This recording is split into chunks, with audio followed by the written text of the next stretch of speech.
Muchas gracias por haber venido a esta rueda de prensa en relación al caso que se está llevando a cabo en los juzgados de Matamoros y como defensa para el maestro y el doctor Ignacio González de Arriba. Entonces voy a presentar al abogado que está llevando este caso, el licenciado José Alfonso Lara. Por favor, démonos un aplauso porque nos va a leer algo bien importante.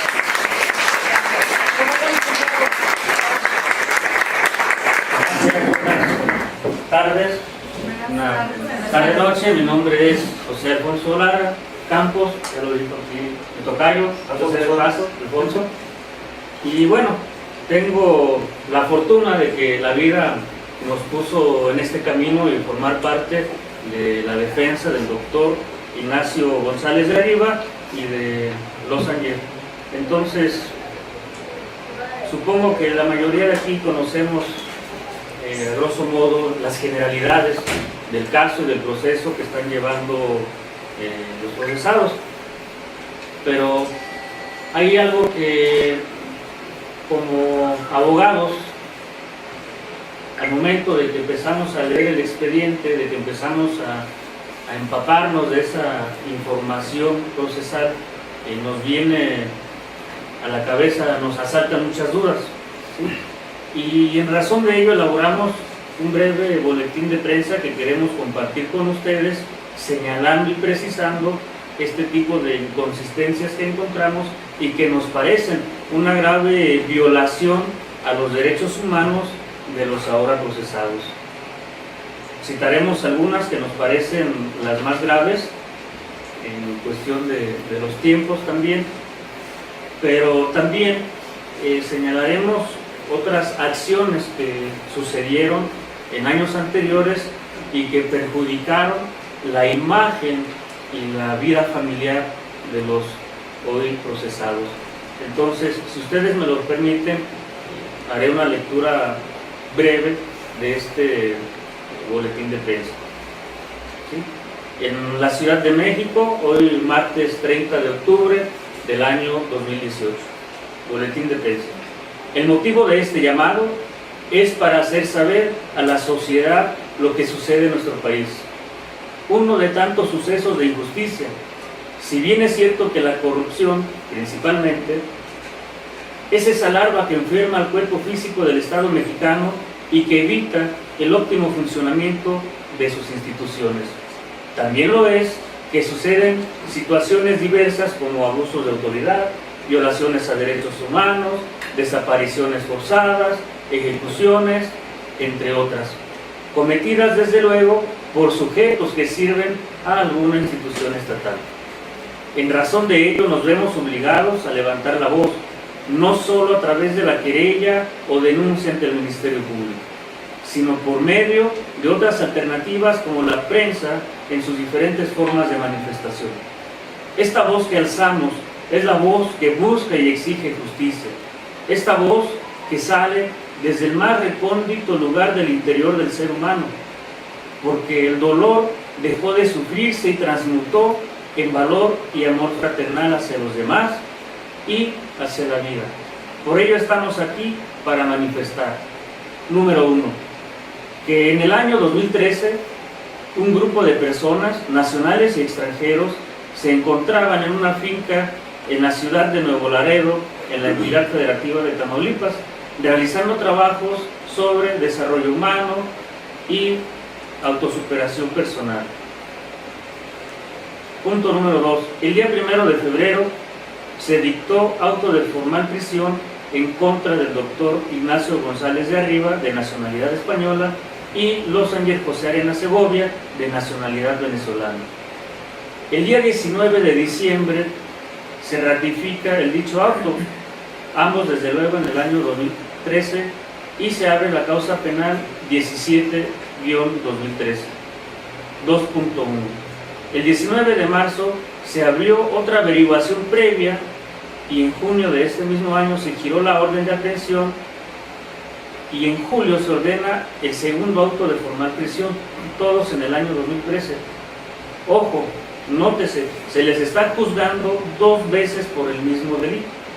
Uno con la causa penal 17 del 2013 y otro con la causa penal 41 del 2013, ¿sí? Ambos por el delito de trata de personas, algo que está contrario a la ley, ¿sí? Nadie puede ser juzgado dos veces por el mismo delito, y aquí lo están haciendo. El delito que se les fabricó fue el de trata de personas bajo las siguientes circunstancias, que señalaremos brevemente. Número 3.1. La supuesta víctima que declara falsamente haber sido víctima de trata de personas desde el año 2008. Señalo y reitero, preciso. Ella dice haber sido víctima del delito de trata desde el año 2008, año que fue entregada por su supuesto captor, quien además era su esposo, a otro hombre de origen español, quien llegó por primera vez a territorio nacional en febrero del 2010. Es decir, si en el 2008 ya fue entregada a un sujeto que llegó a territorio nacional en el año del 2010, encontramos ahí la primera mentira, la primera falsedad y la primera inconsistencia, ¿sí? Es decir, que este sujeto se encontraba fuera del país y que lo señalan como supuesto responsable del delito citado cuando sucedieron los hechos. Todo ello obra en el expediente, además de que en el formato de migración, conocido como FM3, se puede constatar este punto. 3.2. En el año 2009, la supuesta víctima obtuvo, mediante una cesión de derechos por parte de su esposo y supuesto victimario, Losanger, todos los derechos de la empresa que él creó, es decir, jamás estuvo privada de sus bienes y sus posesiones, no estuvo jamás bajo el supuesto de explotación laboral bajo engaños, sino que, como demuestra con el acta protocolizada ante notario y legalmente registrada con todas las formalidades que la ley exige, los amplió, es decir, amplió sus derechos. Esto también obra dentro del expediente. 3.3. En el mismo año, en el 2009, en el mes de noviembre, la supuesta víctima envió una carta de invitación notariada al doctor Ignacio González de Riva para que él y su familia pasaran vacaciones en nuestro país, y esto se acredita con la certificación de la mencionada carta, que también obra en el expediente. Como podemos observar, la supuesta víctima en ningún momento estuvo privada de su libertad, de sus bienes, posesiones, y mucho menos fue sometida a trabajos forzados, ni mucho menos a explotación sexual. Punto número 4. En agosto del 2015 se declaró el auto de formal libertad para los imputados respecto de la causa penal 17 del 2013. ¿Sí? Esto sucedió en razón de una apelación que abre la toca penal 57 del 2015. Sin embargo, no fueron puestos en libertad porque aún estaba en proceso la causa 41 del 2013. Aquí les quiero comentar, si es un mismo delito, aun cuando son procesos diferentes, el juzgador de la causa 41 del 2013 debió tomar en consideración el criterio de la toca penal 57 del 2015 para poder juzgar en el proceso 41 del 2013 y emitir un fallo similar y absolverlos o declarar el auto de formal libertad. Pero contrario a ello, lo que hizo el juzgador que conoce de la causa penal 41 del 2013 ordena la reposición del proceso, es decir, vuelven a empezar con el proceso y sucede lo que a continuación les comento. Los testimonios de las supuestas víctimas fueron desechados por el juzgador en razón de que estos nunca fueron alumnos de los imputados y tampoco asistieron físicamente al lugar de los supuestos hechos. Es decir, todas sus declaraciones o testimonios son meros dichos que no acreditan la comisión de ningún hecho delictivo. Número 5. En enero del año 2016, respecto de la causa penal 41 del 2013, se dictó sentencia donde se les condenó a 6 años de prisión teniendo el juez en consideración únicamente la declaración de la supuesta víctima, declaración llena de inconsistencias, como se señala líneas arriba en este documento. Derivado de esta sentencia, la defensa interpuso un recurso de apelación y el fallo del juez fue la reposición del proceso. Esto deja entrever la falta de impartición de justicia pronta y expedita, alegando un problema competencial y administrativo. Punto número 6. Los Ángel José Arenas Segovia e Ignacio González de Arriba se encuentran privados de su libertad en el Ceferezo número 12, ubicado en el municipio de Ocampo, Guanajuato, es decir, a muchos kilómetros de donde se está llevando a cabo su proceso judicial. Ellos se encuentran en Ocampo, Guanajuato, valga la redundancia, y su proceso se está vaciando en Matamoros, Tamaulipas. Número 7. Señalar que ambos padecen enfermedades graves. El doctor Ignacio González de Arriba, del corazón, y los Ángel José, trastornos psicológicos profundos de ansiedad y depresión. Uno ha padecido infartos y afortunadamente sobrevivió, y el otro requiere de tratamientos especiales. Todo esto obra en el expediente, ¿sí? Y el deterioro de su estado de salud pone en riesgo sus vidas. Existen certificaciones médicas de ellos dentro del expediente. Se ha solicitado por parte de los procesados que se les traslade a otro penal y tampoco han sido favorecidos en esa solicitud. Punto número 8. Derivado de las investigaciones en el ramo de la salud y el resultado de estas, se ha confabulado en su contra para tenerlos en condiciones inhumanas en el penal citado, aún sin haber elementos para haberlo sentenciado. Todo ello también obra en el expediente.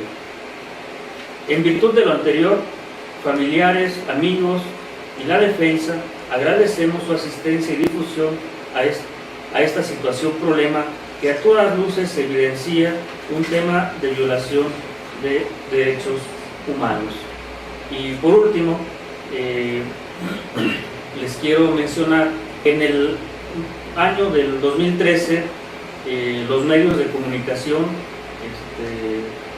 hicieron demasiado ruido acerca de esta situación, acerca de este asunto, acerca de este tema, donde ellos inducían a la opinión pública para juzgar o prejuzgar, actuar de manera prejuiciosa, violando sus garantías del debido proceso, en razón de que ellos ya los daban como responsables, ¿sí? Siendo que hoy, en el año 2018, 5 años después, no hay una sentencia definitiva y que siguen siendo procesados. Entonces, la prensa, el gobierno, el Estado, a través de sus medios, se ha valido para hacer una cortina de humo de toda esta situación. No han respetado ni han hecho valer el derecho humano de réplica. La ONU contempla como un derecho humano la rectificación o respuesta, que en México lo conocemos como derecho de réplica. Eso lo podemos encontrar en una jurisprudencia de la Corte Interamericana de los Derechos Humanos, ¿sí? Toda esta situación, repito, perjudicó y dañó la imagen de los procesados, de sus amigos, de la familia, y me parece que hoy es el momento preciso, es la oportunidad para que aquellas personas que se dejaron engañar en el año 2013 por publicaciones tendenciosas y de corte amarillento, tengamos la oportunidad de reivindicarnos con nosotros mismos, con nuestras creencias, pero sobre todo con la verdad. La información obra dentro del expediente. Nosotros con mucho gusto podemos darles acceso al expediente para que ustedes conozcan por ustedes mismos de lo que estamos hablando, que venimos a hablar con la verdad y que queremos que esta situación se resuelva a la brevedad posible en los términos que la ley nos impone, desde luego. Estamos abiertos a una sesión de preguntas o respuestas, si lo consideran así. Adelante, preguntas y respuestas.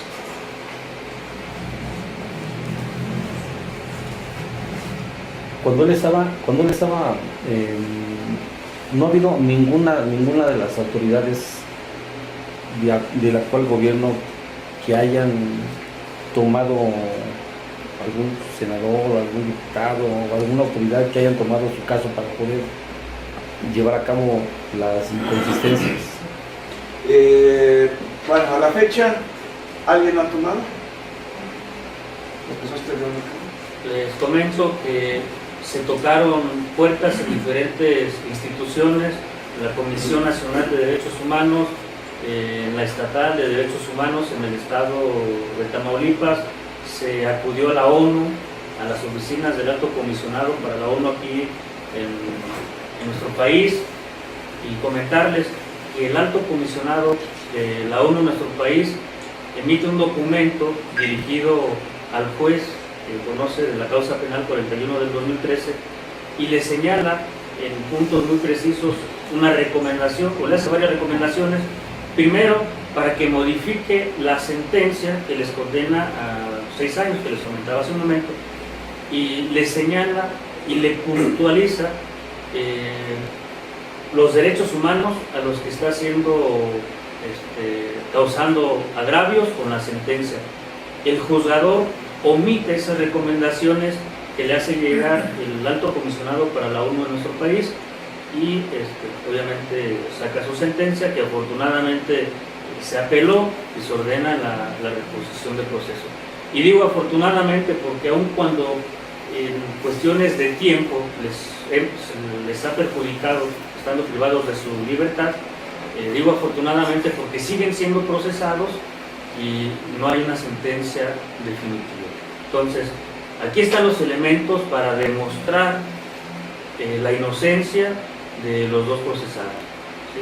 Todos los elementos sobran dentro del expediente y solo apelamos para que el juez que está conociendo de esta causa penal actúe conforme al derecho, que tome en cuenta los elementos que tiene él en el expediente y en su fallo ordene el auto de formal libertad.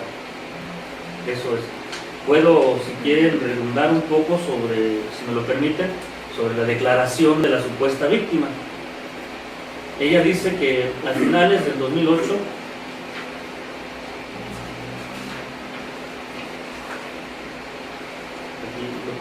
a finales del 2008, en la ciudad de Torreón, Coahuila, Los Ángeles José Arenas Segovia sometió y entregó en esclavitud, escuchen bien, en esclavitud a un tercero de nombre Ignacio González de Arriba. Repito, a finales del 2008. Sometió y entregó en esclavitud a un tercero de nombre Ignacio González de Arriba, quien por sí y dolosamente la recibió, no permitiéndole disponer por sí misma de su persona ni de sus bienes, por virtud del dominio que ejercían sobre ella conjuntamente los activos, es decir, Los Ángeles y el doctor Ignacio González, además de inducirla a la explotación laboral mediante engaños. Repito, en el año 2008 el doctor no se encontraba en México, ¿sí? Él pisó el país por primera vez en el año 2010 con su familia, invitado por la supuesta víctima, que en ese momento era la esposa de Los Ángeles, quien supuestamente la entregó en el año 2008 al doctor Ignacio González de Arriba. De aquí mismo podemos desprender de su propia declaración que dice que no se le permitía disponer de sus bienes ni de su persona. Si no se le permitiera disponer de sus bienes, en el año 2009 ella no hubiera recibido, por medio de una cesión de derechos de su esposo, Los Ángeles en ese momento, todos los derechos de la empresa que él creó. Entonces, allí hay otra contradicción. Sí podía disponer de sus bienes y sí podía disponer de su persona, en razón de que, como obra también en el expediente, en el año 2009, me parece que entre mayo y agosto, Los Ángeles viaja con su esposa, la supuesta víctima, a Europa, a Roma y otras ciudades de otros países. Entonces, sí podía disponer de su persona ¿sí? No estaba bajo el supuesto de esclavitud, se andaban paseando. O sea, si yo estuviera esclavo, hombre, a mí que me esclavizan y nos vamos a conocer el mundo, ¿sí? Entonces, no estaba bajo el supuesto de esclavitud, sí podía disponer de esos bienes como obra con las constancias que hace unos instantes comenté y que están señaladas dentro del expediente. Ahora, nos habla de que se le explotaba laboralmente mediante engaños. No entiendo cómo una persona que se convirtió en directora general, prácticamente propietaria de una empresa exitosa, está siendo explotada laboralmente. Todo lo contrario, tiene la libertad de ejercer la profesión que ella quiera, tal como nos lo dice la Constitución Política de los Estados Unidos Mexicanos, ¿sí? Entonces, a todas luces podemos señalar estas inconsistencias que nos parecen las más importantes, ¿sí? Que son medulares en este proceso para desechar o desvanecer el testimonio de la supuesta víctima y de los declarantes. Los declarantes son los elementos de la Policía Federal, PGR, del Instituto Nacional de Migración, que participaron en el operativo en la finca donde se encontraban realizando sus estudios de carácter de desarrollo humano, de superación personal, ¿sí? Afectando también el derecho humano de la libertad de reunión. Nosotros tenemos la libertad de reunirnos aquí para los fines que a nosotros jurídicamente nos convengan. No puede venir la autoridad a través de su representante, llámese Policía Federal, no sé, a interrumpir esta reunión que tenemos aquí el día de hoy.